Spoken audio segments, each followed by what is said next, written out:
Julie Pearson, Little Thunder. Today is Thursday, February 4th, 2016, and I'm interviewing Mr. Lloyd Mitchell for the O State Stories interview series, sponsored by the Oklahoma Oral History Research Program at Oklahoma State University.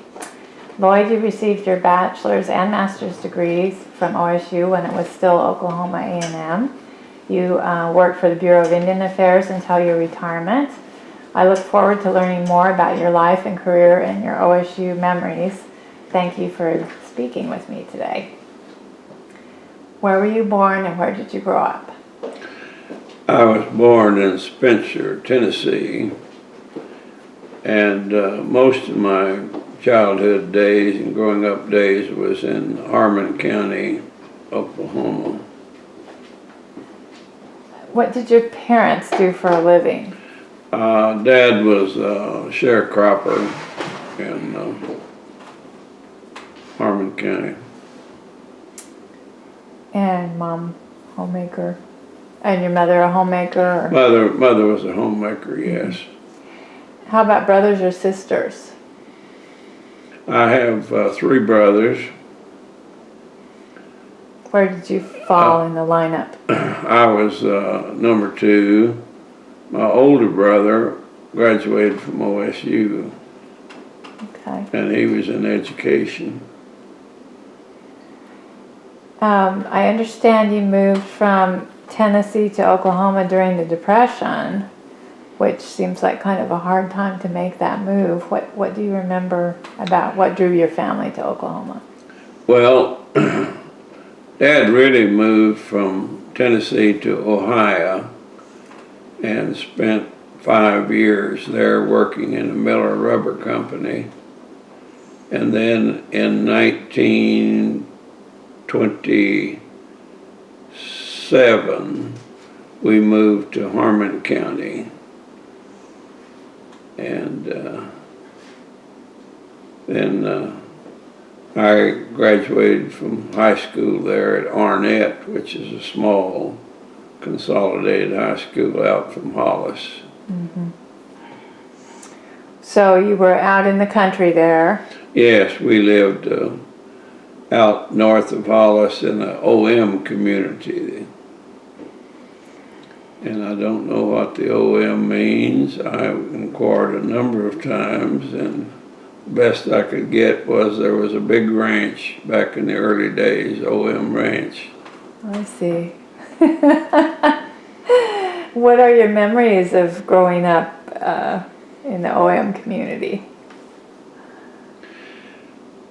Well,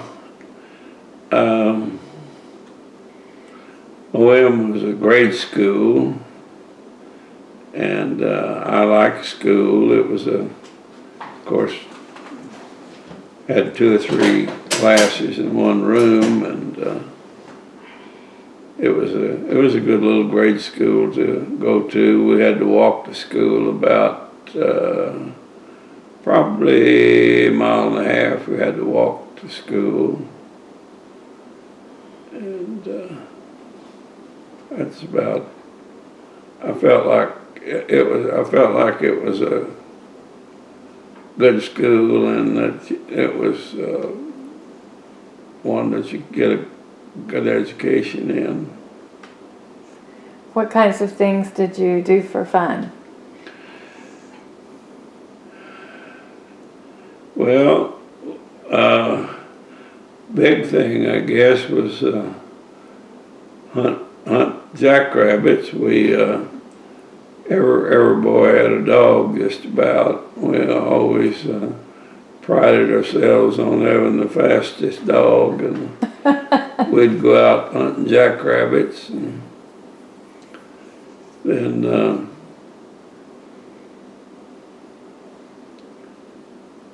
at home we'd always, my brother and I, younger than I, we loved to play checkers. And we'd play checkers whenever we got a chance, and we'd keep track of who won, who lost, and so we had a great time playing checkers. Sometimes when Dad wasn't there, we'd get out and try to ride the calves like a cowboy, pretend we was a cowboy. And we went to church every Sunday. We'd go on a wagon team, and they had a brush arbor, that little Church of Christ there next to the school. Had a brush arbor built out there. In the summertime, we'd have they'd have what they call protracted meetings, and the yard would be filled with horses and teams and wagons. And I remember those clearly. So didn't have no television, didn't have no radio. Most of the time didn't have a car. Once in a while we'd have an old car. It broke down most of the time. Well, you mentioned that you felt you got a pretty good education in Hollis. What was your favorite subject? I guess thinking back on it, history was probably my favorite subject. I was real good at spelling. I'd go every year. We'd have a county contest for arithmetic and spelling, and even at OM, I would represent my grade in spelling. And once or twice I did in arithmetic, but there's another boy that consistently beat me in arithmetic. But I liked history and geography and that type of thing. I wasn't the best at math. I had to work a little bit at mathematics. Were there some reasons that, looking back now, you think you got interested in agronomy, which is what you majored in? Yeah. When I started this college at Cameron back in 1939, I didn't know what to major in, and had a dean of men, Dean Breedlove, there, and he taught chemistry. So I got interested in chemistry there at Cameron, and then in fall 41 I went to OU and enrolled as a chemistry major. Well, you had to take calculus, two courses in calculus, and I got through the first one, but I had to drop the second one because somehow or other, I just never did grab on to what it was about. But then I was pulled into the Air Force in the fall of 41, and after I came back then and went to OSU in 45, I changed the majors back to agronomy because I was kind of buggered with that math that I had to take. Now, had either of your parents gone to college? Beg pardon? Had your parents gone to college? Yeah, they have. Dad went to Burritt College in Spencer. Burritt was the second school of higher learning associated with the Churches of Christ at that time. And Dad got in 2 years there. It was probably, that was the highest it went, kind of what we'd call a junior college. Mother, I'm not sure, she must have got through high school because she taught school some, so I assume that she got through high school. Was it easy for you to go to Cameron? What did you do after high school before that move to Cameron College? Well, I graduated in 1937, and there was absolutely no work for a kid. Dad didn't need me on the farm, really. And there's absolutely no work around there for a kid. So I went into the CCC camps, Civilian Conservation Corps camps. And I was in a camp up north of Altus there. It is what is now the Quartz Mountain State Park, where the CCC is located. And I spent a year and a half there. And I remember I was what they call the assistant camp engineer, which wasn't anything detailed or hard about. I just drug a chain and held a rod for the engineer. It was raining one day, and we were in the engineering building, and he said, Mitchell, did you ever think about going to college? His name was English. I said, Mr. English, there's nothing in the world I'd rather do than be able to go to school, go to college, but there's no way I can go. Dad hasn't got anything to help me with, and no way I see I can go. He said, well, I'll tell you what. He said, I got a friend over at Cameron. His name is Clarence Breedlove. And I'll write Clarence about you and see what he says.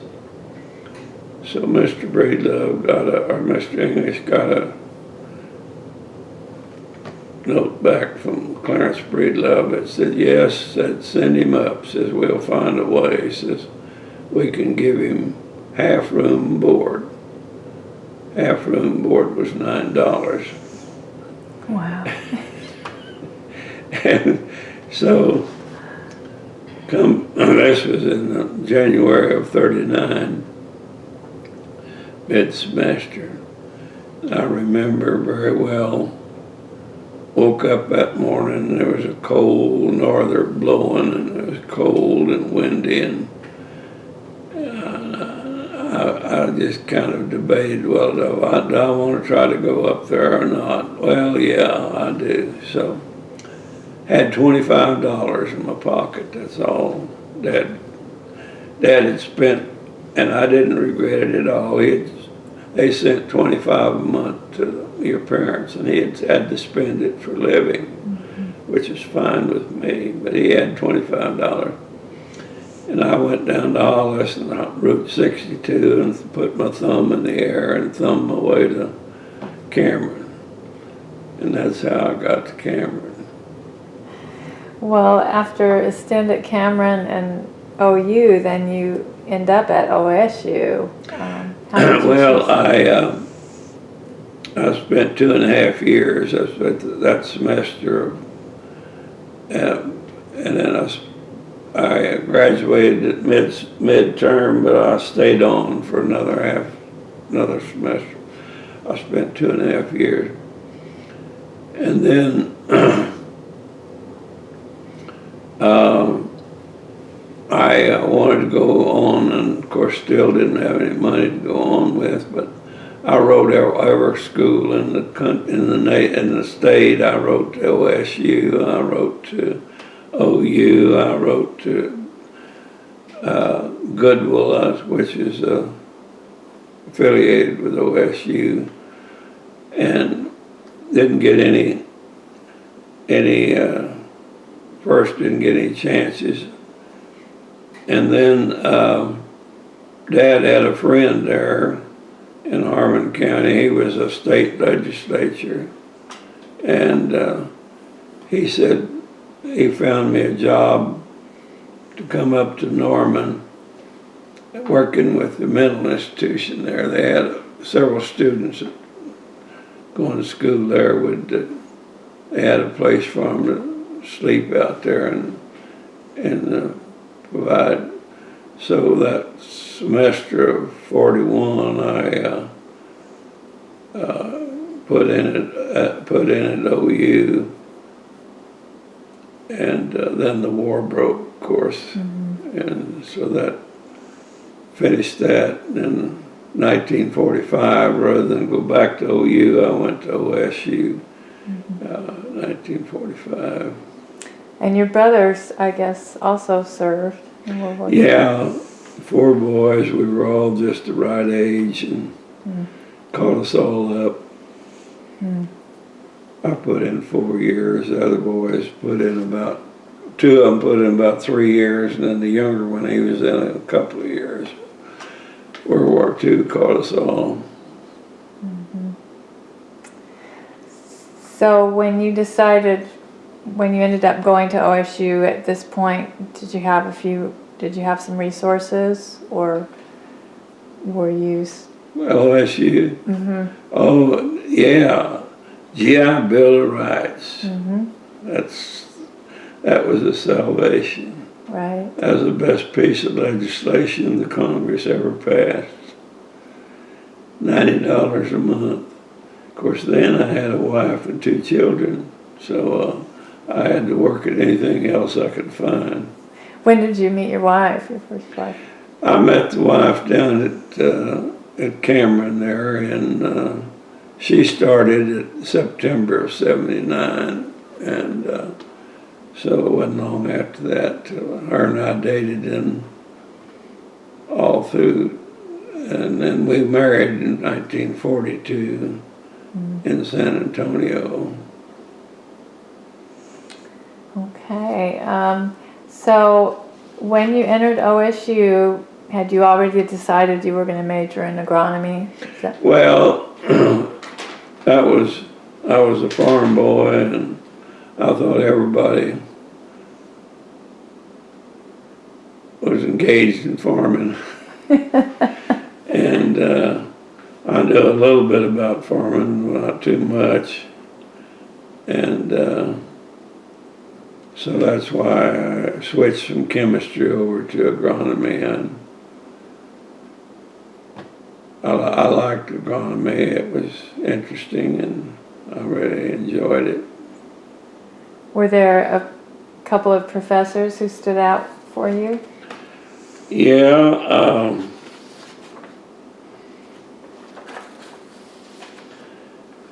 I was just the other day trying to remember the man that was really, he was a soils teacher. Murphy was the head of the soils.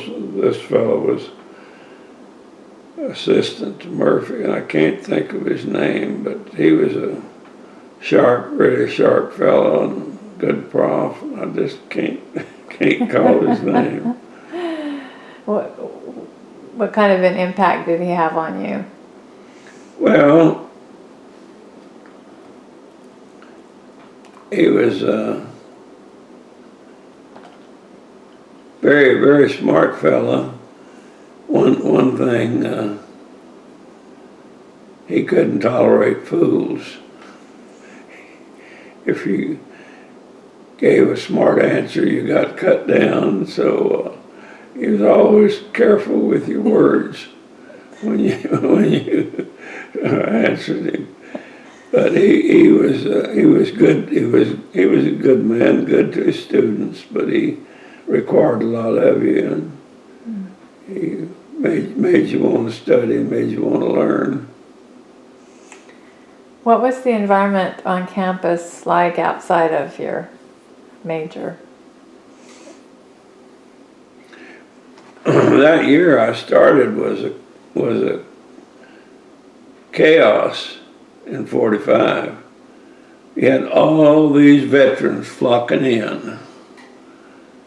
A lot of veterans coming in, trying to find a place to live. And the campus and the town weren't prepared for those numbers. No, the numbers were terrific in the fall of 45. They got a lot of Quonset huts. What the military didn't need anymore, and they called it the Hill. And the vets lived out there on the hill. I was a little more fortunate. I was flying B-25s up at Enid when the war quit, and I made a quick break down to Stillwater to find a place to live, and I found a little 2-bedroom house backed up against the railroad tracks. Can't think of the name of the streets, but it's kind of in the northeast part of the campus. And paid $20 a month for it. Well, I could foresee the rents booming. And so I gave her paid her a year's rent in advance so I could cinch that $20 a month down. She moaned and groaned about it. Oh, when that's up, I'll fix you. I just grinned because I knew I'd be out of there by then. That was smart. How about transportation, etc.?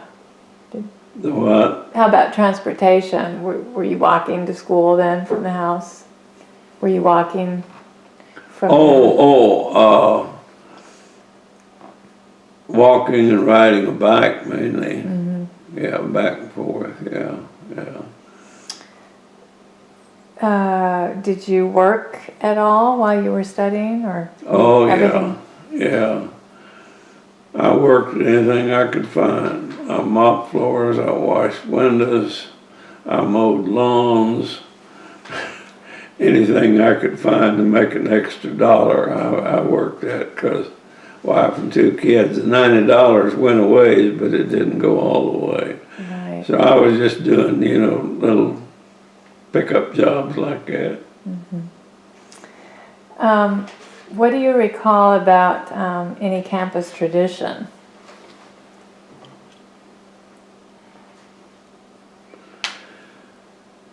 I can't quite think of any campus tradition.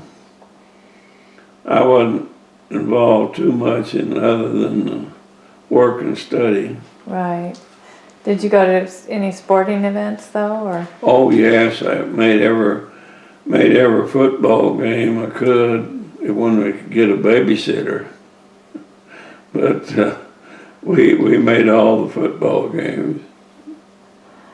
How about your favorite place off campus?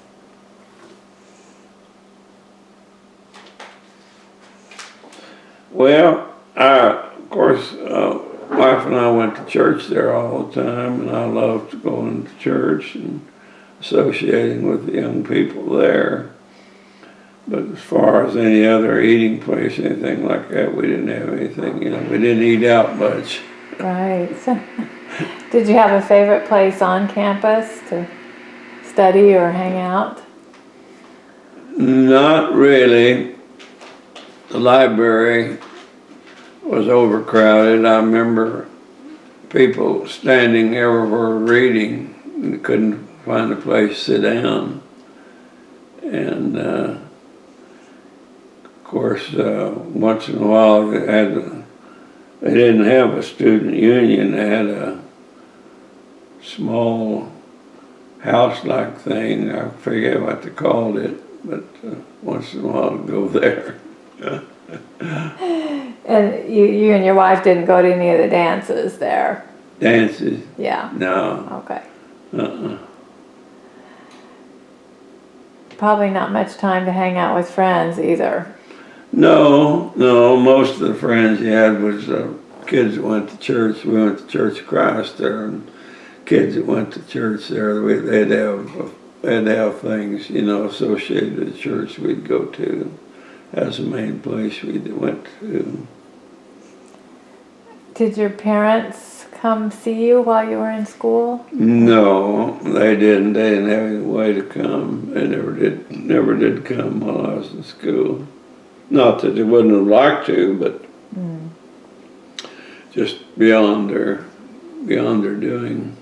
Were you able to go home, you and your family, for vacations? While I was in school, yeah, we had an old car. My wife, Dad had an old 36 Buick he sold us, and it ran most of the time. And so we'd visit with the folks some. Do you remember homecoming at all, or any parades? We would go to them, but I didn't participate. Right. And do you have any memories of Gallagher or Iba, I'm sorry. Gallagher, Iba. Yeah. Well, yeah, we made several of the basketball games. Well, ones we could, yeah, like that. How about Theta Pond? How about Theta Pond? Our children were small then. See, the boy was born in 43 and the girl in 45, and we'd go down and picnic there fairly frequently. They liked to watch the ducks and the birds there, and so we used it kind of a place to picnic. What are your memories of the town of Stillwater?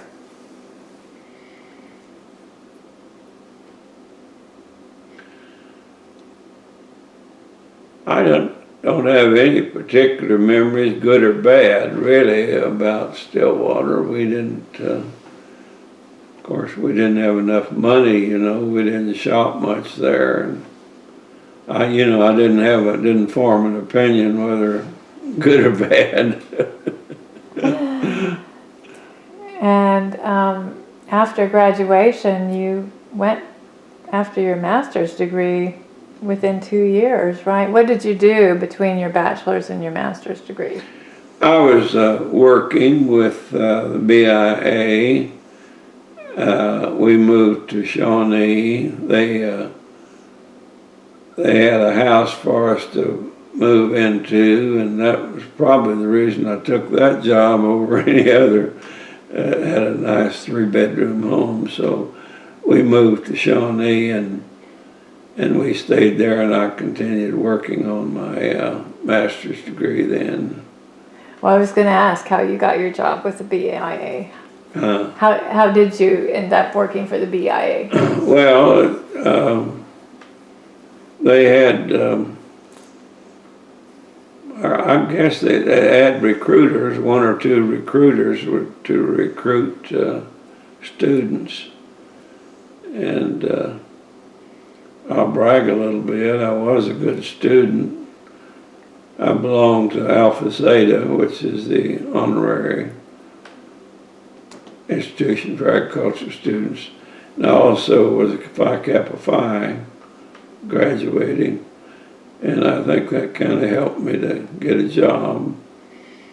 And they showed up on campus, and Soil Conservation Service had offered me a job too, but BIA had this house, and that tipped the scales for me.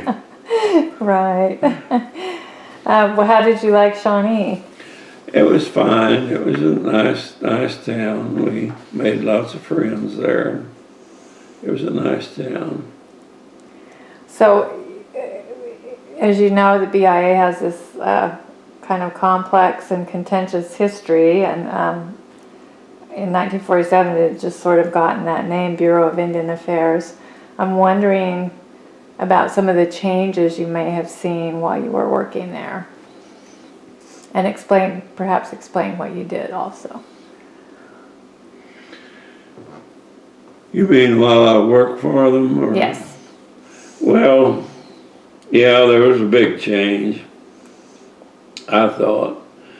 When I started working for the BIA,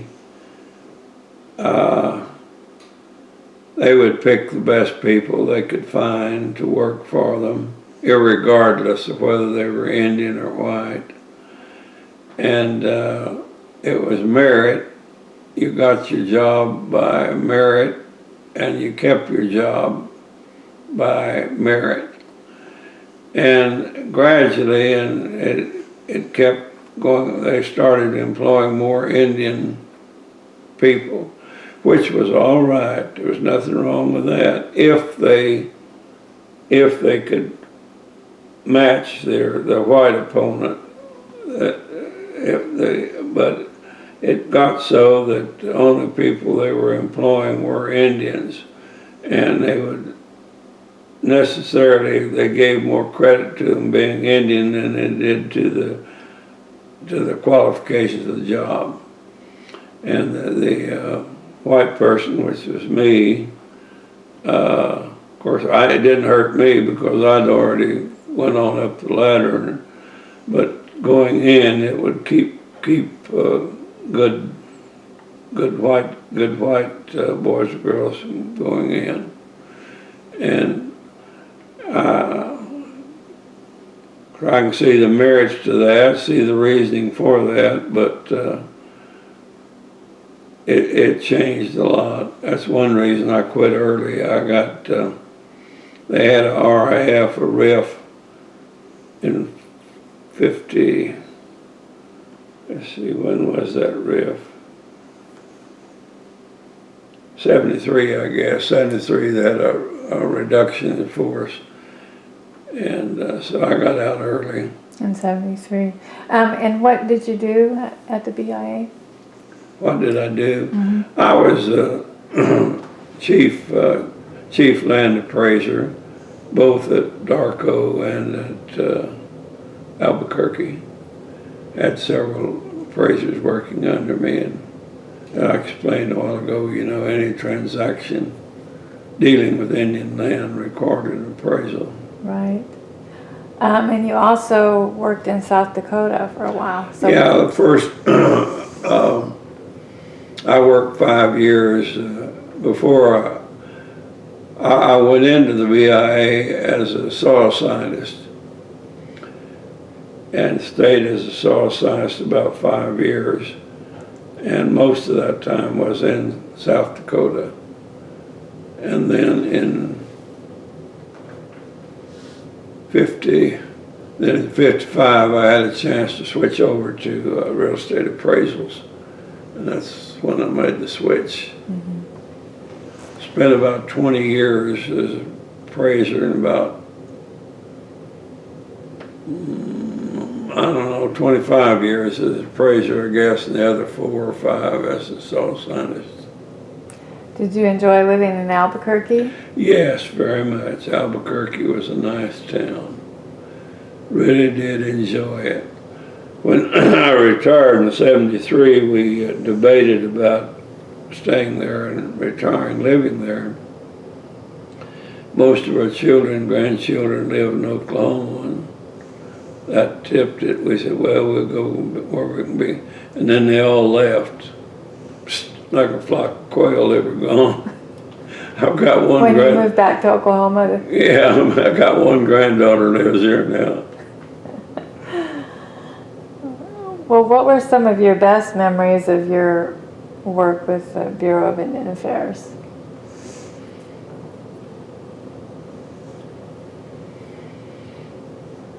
Well, I was fortunate in having good supervisors. When I look back on it, I had very good supervisors. In Anadarko, I was 12 years. I worked under the man that was head of the land division. He was a Cherokee Indian, a lawyer, very smart, very fair, and really enjoyed working under him. And at Aberdeen, I had another man. So it was, I guess, the quality of my supervisors was probably the one thing I appreciated more than anything else. I guess after you retired, then you began working as an independent appraiser? I did, yeah. I worked till, I guess I was about 88 or 89 when I quit. When you quit doing that? When I quit appraising. So you, about 12 years. So were you just consulting, or were you working for, I guess you were consulting? Well, I was appraising. I appraised, my specialty was appraising farm and ranch properties because of my education. Then I did a lot of house appraising, residential appraising, and didn't do too much commercial. But I stayed pretty busy all those years, and I enjoyed my work a lot. I enjoyed appraising. Is there any sort of funny story or unusual appraisal you did that you remember?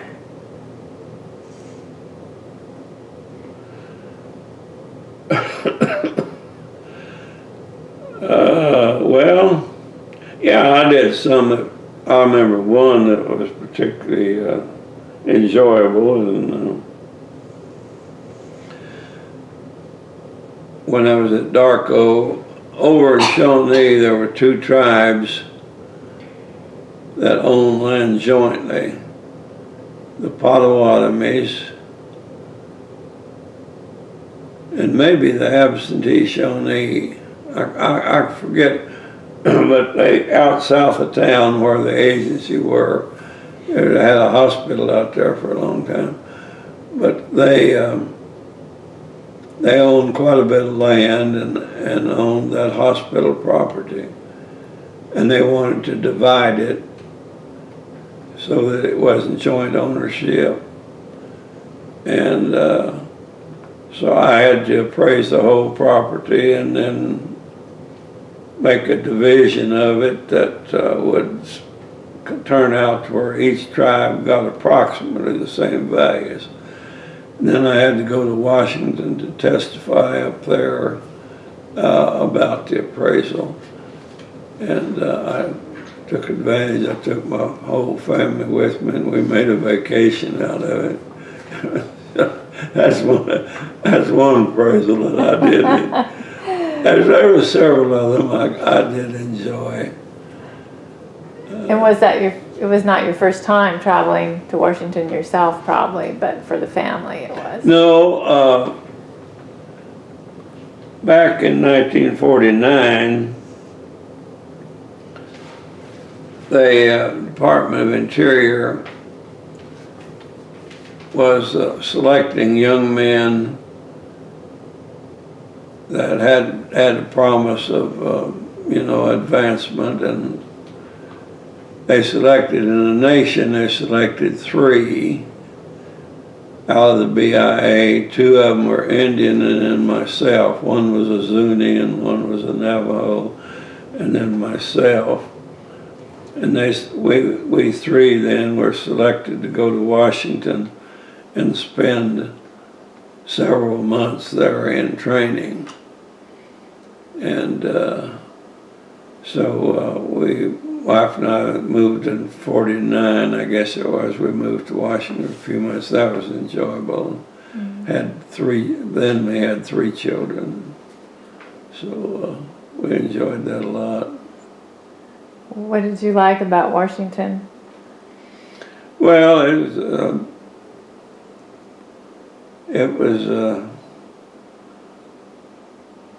I guess actually we lived over in Virginia, and wasn't too much I liked about the city itself. So big, so crowded, and of course we didn't have much transportation. Of course I enjoyed very much we took courses at American University, I believe it was there.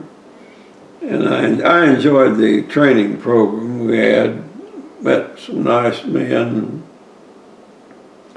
and it kind of advanced me pretty quick. I remember I got to jump a grade. I was a GS7, and I went from a 7 to 11, and I skipped the 9, and it was because of that special training that I got up there. Right. A little pay raise there. When did you move to your present home here? When did we buy this home? 03. 03.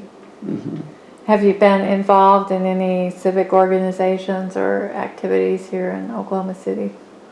No, I haven't gotten involved in any of that. What has changed about Oklahoma City since you moved here? Well, the growth for one thing, traffic's got a lot worse, a lot more crowded. It don't bother us too much because we seldom get into Oklahoma City. We go to Norman. Okay. It's good roads from here to Norman. So we do most all of we do our grocery shopping here because we're close to a Walmart. But buying other things, we go to Norman. Go to Norman. Shop, yeah. Well, if somebody were to come visit, what would you suggest they see either in Oklahoma City or Norman? To see and do? Mm-hmm. Well, there in Norman, they've got this out on the south side of Norman there, where they have the extinct animals and all that, you know what I mean? The Can't think museum of the there? name. Yeah, museum. and Sam natural Noble history Museum. Or something. Yeah, Sam Noble Museum. Yeah, we people come to see us, haven't been there, we like to take them to that.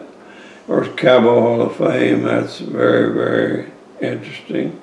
And this new Oklahoma City Museum out by the Capitol, you've been there? No.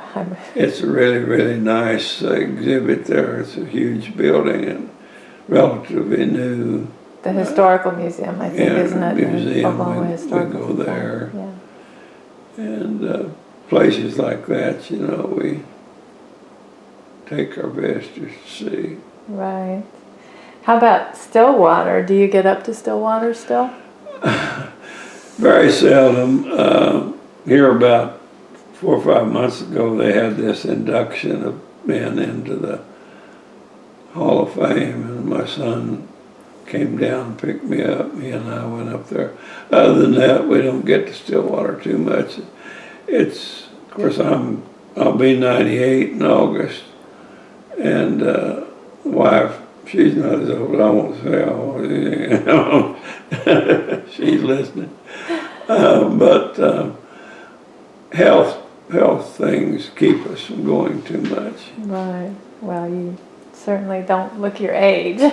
Well, and somebody, your son was the one inducted, Mm-hmm. right? Do Yeah. you want to tell us a little bit about him and if any other of your children attended OSU because he went to OSU? Well, I had some nieces and nephews that went to OSU. Well, David's kids went to OSU. Huh? David's kids went to This is OSU. Nancy talking. David? David's kids went to OSU. Oh, Your yeah. Well, yeah, grandchildren, that's my nieces and nephews. Okay. They His went to grandchildren. OSU. He had 2 grandchildren graduate from OSU. Okay. Yeah, that's right. Okay. You're right. I'm wrong.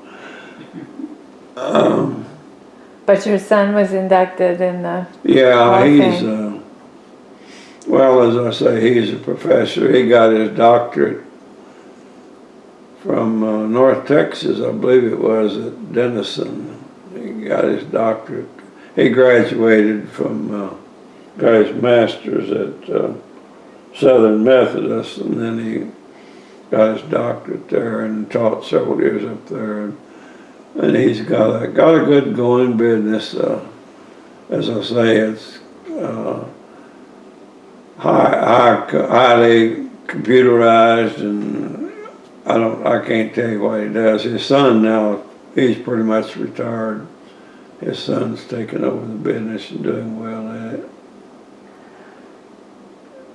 Do people you know, are they aware of your OSU connection? Huh? Are the people you know aware? Oh, yes, Of your OSU yes. connection. I'm not too bashful about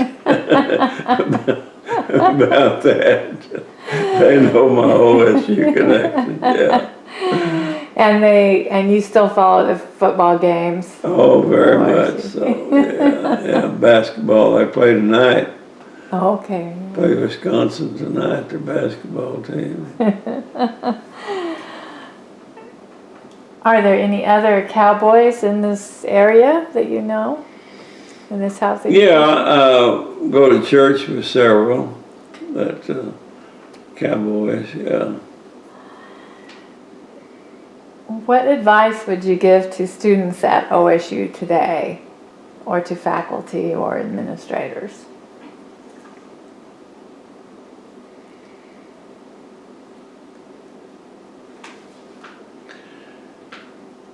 I wouldn't have too much advice, just thinking a little more personal.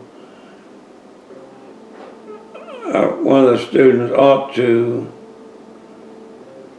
major in something in which you can get a job. He ought to look into it. Does our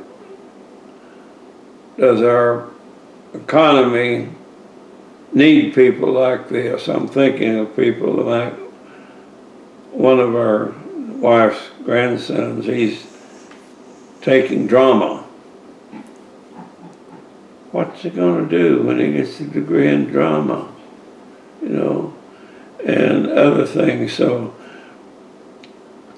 that would be one thing, to choose which avenue, which field you're going to get in.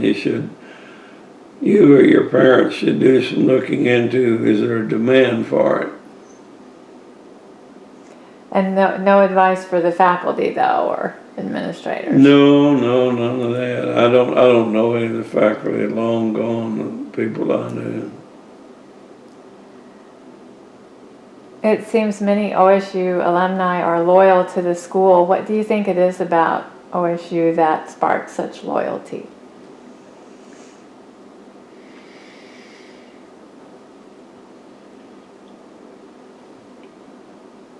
Well, I would say, I'm having to speak from the past. I don't know too much about the present, but the instructors are interested in students, genuinely interested in students, and teaching them and teach them to work at it, be good at it.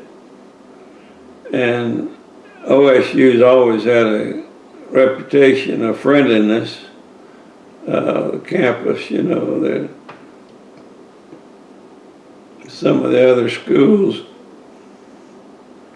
maybe don't have that so much, but that's one thing I would say. I wouldn't hesitate at all to advise a student to go to OSU. I'm kind of thinking back to the story you told about working, for the WPA and kind of getting steered in the direction of college to Cameron. I wonder if you've gone back to, was it at Altus that you did that work? The Quartz Mountain I'm sorry. CCC camp. CCC camp. Have you gone back? And Yeah, several times. Yeah, they have a nice lodge there. What are your thoughts on what some? Oh, it's just always enjoyable to try to pick out spots. I remember when I was there, you know, and I generally had a good time there. CCC's was a good organization. It was, it picked up enlisted kids like myself, you know, that didn't have anywhere to go, any job to do, and gave them a job, $1 a day. But, you know, that was something, $1 a day. And it's kind of fun to go back and see those things. Right. Well, is there anything you would like to talk about that we didn't cover today? This probably hasn't got much to do with what we're doing. I'll tell you a story that's kind of interests me, intrigues me. I was going to school at OU in fall of 41, when the war broke. Well, come Christmas vacation, I had already passed all my tests out here at the Air Base for Air Force. And I wanted to go home and see my folks before the Air Force got me, before they called me up. Well, We only lacked about 2 weeks of completing our courses in the fall of '41 there. It'd come Christmas, and then we'd come back and spend a couple of weeks and then take our exams, you know. So I, of course, didn't have any transportation, and I hitchhiked wherever I went. I remember going to the dean of men and asking him, telling him, say, is there any way I can not have to come back after going? I'd like to go spend a little time with my folks. I've already passed my exams and I'm going to be called up shortly. He said, well, maybe, he said, tell you what, I said, take this slip of paper, go to your instructors, get them to put the grades you got at the present time, and that will be the grade that you get for the subject. Okay, so I did it. I was taking some hard courses, taking chemistry, German, physics, taking some hard courses. So I did it and got them signed up and went back. And shortly in January, February, they called me and I went off into the Air Force. 2 or 3 months later, I got a notice from the school. Eyes, incompletes they gave me. not an hour of credit. Oh my goodness. Here I spent that semester working out at the mental institution, working like a dog, you know. Oh, I was pretty teed off about it. Well, then not too many, a few years ago, not too many, my oldest son, wrote a book about me and my Air Force experiences and all that. It's a good book. What's it called? Kipling's Air the Third. Kipling Air was the name of the plane. Kipling's Air the Third. Well, in this book, I had recited this. Got a nephew, lives at Duncan. He's my wife's nephew, but I've known him since he was 10 years old, and he's just nephew to me, and I'm his uncle. Ed Apple's his name. Well, Ed, he was on the Corporation Commission here for a while, and he's a politician there in Duncan. He read this book. He said in that story, he said, Uncle Lloyd, he said, they did you dirty. I said, absolutely. He said, I'll write David about it. It's David and Ed. I'll write David about it. And this is David Bourne. David Bourne. Right. So he wrote David Bourne about it. Well, David Bourne said, Ed, I'll look into it. He looked into it. Sure enough, it was like I said. So they